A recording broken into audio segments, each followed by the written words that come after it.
Hello and good morning, Angela. How are you doing today? Hi, good morning. How are you? Absolutely fantastic. I'm very proud of you for releasing this book because you're releasing it during a time where it's become the unspoken way. People are burned out. They just don't want to talk about it. And you're giving those people the opportunity to grow daily. Thank you so much. I appreciate that. To put yourself in that moment, you had to have lived this path because, it's the activation of experience that, to me, I can feel it all over these pages. Yes, it's absolutely true. I've been that person struggling with work, family, balance. I've been that person who set high expectations, often unreasonable goals for myself. And I was that person who also burnt out and experienced health, impacts, as a result of having been that person. So I have that lived experience. I know what it's like. And fortunately for me, too, now I know how to resolve that and to be more in balance. And that's how I developed the art of chilling out for women. Has the definition of burned out changed? Because, people are in a very different place than where we were before the lockdown. Well, I think stress has always been relative, and trauma is a relative experience. Mm-hmm. What stresses one person out or what traumatizes one person is unique to that person, isn't necessarily going to have that same impact on another. I do think that in turbulent times, this is a very timely book because we've seen rapid change. We've had to pivot and adapt and refocus, and some of us have become overwhelmed, especially women as caretakers during the pandemic when the children were home from school and they were supposed to be doing virtual schooling. It ended up being more like homeschooling, which a lot of people were not prepared for, had not signed up for. So I do think that in an increasing time where our responsibilities are increasing, not decreasing, because in addition to being primary caregivers for children, we're also expected, often women are, to be primary caregivers for our aging parents. So we're and working.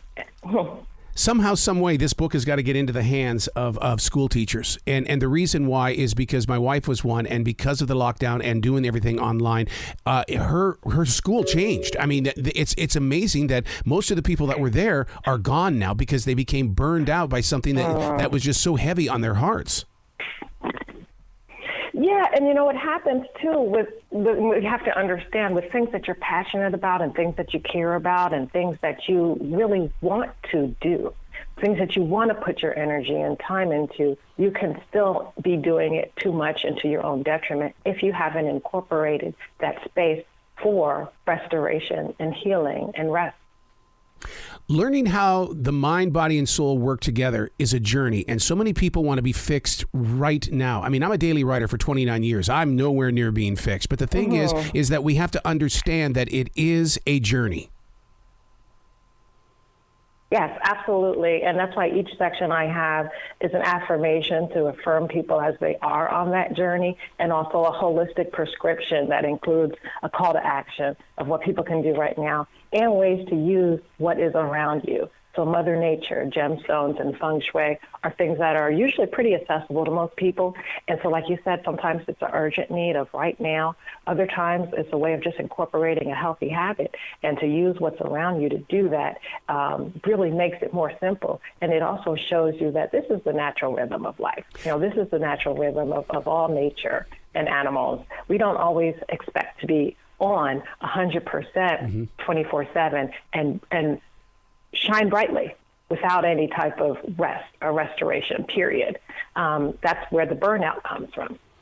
I love the way you break it down with each affirmation in the way that it's a call to action, Mother Nature, gemstone, and of course feng shui, because what your eyes see is what feeds your soul. And I totally believe everything that you're putting into these pages when it comes to feng shui.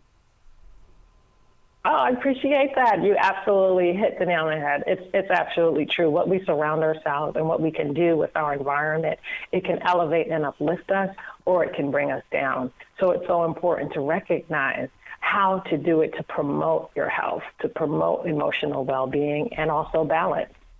One of the things growing up, I never ever heard my mother complain about being stressed out or tired. Was it that generation? It was like, we're going to move through this mountain no matter what's going on or how big the storm is. But we just seem to be more conversational about it today than what I had with my mother. I think that women today, and especially young people, are much more aware and have a different sense of self-worth. There's a different sense and self-prioritization. Like young people do say, okay, they often don't want to work in a certain environment or in a certain way because they have more of increased self-awareness of what that means and what that does to them, and the priorities are different. So I would say that each generation is different and unique and special and great in each way. I think this is the generation, and I'm speaking to all generations, I'm speaking to multiple generations, that it has always been true that you will always need to take time to chill out. And that's for everybody, and that's all generations. And some, I think, do it better than others, and some might even phrase it differently. But there always needs to be a period of recuperation and restoration in our lives. Using nature, for example, that's the epitome often of female power. And tying ourselves to nature, I think we're becoming more of nature due to climate change events and activities, of how important it is and how certain things could disappear. Yeah. Things that we need in our lives. I'm so with you on nature because in the studio where I sit, I overlook a forest in South Charlotte, North Carolina. These are trees that I planted, 1,700 of them in 1997. And then I go for what I call a transition walk. That's awesome. And on that transition walk, I've taken your words, your chapters. What I do is I read them first, and then I go through a transition walk. I want it to go into my body. So I've got to figure out ways to get that into the listener's heart. And the importance of this book is that, yes, you're going to focus on self-care, but you can't stop when there's change. Accept the change and be in love with the moment. Absolutely. I love that. That's driving the car, right? Yes. That's a section I have about accepting, adapting to change, and relaxing about it, saying change is natural, change is a constant, change is always going to happen. If you're constantly resisting and struggling it, that's that fight or flight, and your body is in a constant state of stress and ready to act, and we don't always need that. Just like those emails and just like those voicemail messages, do we need to respond immediately? Those text messages, do we need to reply? It seems so urgent. It seems like an emergency. But we have to reframe how we respond to other people, how we are setting up expectations for ourselves. Other people will get used to how you respond to things. Mm-hmm. Once you respond to things in a way that's true and authentic to you. And just going outside, amongst the trees, that's, these are tried and true ancient practices for holistic health that many cultures, many centuries in use. So it's like we're going full circle. They call that forest bathing, in Japan, going into the woods, going into a space and just breathing in that air, mm-hmm. feeling the vibe, because it's all about energy too. How to restore and change and keep your energy, but also how to really bond and connect with the energy that's around us in a positive way, in a way that enhances our holistic health, mental, physical, spiritual awareness. Yep. How... the thing is I don't say I'm going to go clean out my heart. I want to clear my heart. Clean out means that's work. So therefore, I try to use words and metaphors to help people understand that clearing out your heart. But the thing is that people are hoarding onto their emotions. How do you suggest that they quit hoarding their past? I love this question because I think we underestimate the impact that our feelings, right, and our heart chakra, and how sacred that is, and how these things are impacting that capacity, even to empathize and to give and receive from a place that's healthy. So absolutely, protecting your heart is part of it. Really fully feeling your feelings. But it's a transition mm-hmm. where you're feeling your feelings, but you move through your feelings. There needs to be movement. You can't get stuck there. So protecting your heart is helpful. Also, protecting your vibration in general. Let's say you're radiating joy and love, and you're just feeling really good, and you just played with your little fur baby, and you're just kissed your significant other and you're literally going out and smelling the flowers. You want to protect that vibe, right? You want to protect that vibration. And some ways of doing that is creating that protective aura around yourself. That's why I have in one of the sections, it's protecting your heart, how to create that aura to retain it. Because like self-esteem and self-love, you're always working to maintain it. But even if you've mastered the art of chilling out, you still need to work on maintaining it. You still are going to want to keep it, right?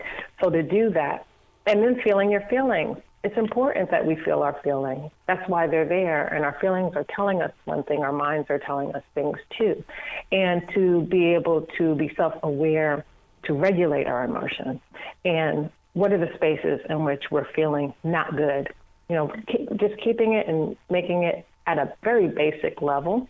And the spaces and the places and the people where we feel good. Let's increase the good, decrease the bad. Maybe think, why do I feel bad, quote unquote, in that space? No feelings are good or bad. It's how you're interpreting, how you're feeling those feelings. Something about that space is making you feel a certain way. So feeling them, but realizing that this too shall pass. Feelings are fleeting.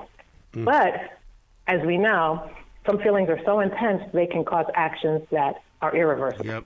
Yep. And we want your feelings to be encouraging you to do something great for yourself, not encouraging you to do anything self-destructive or do any harm to anyone else.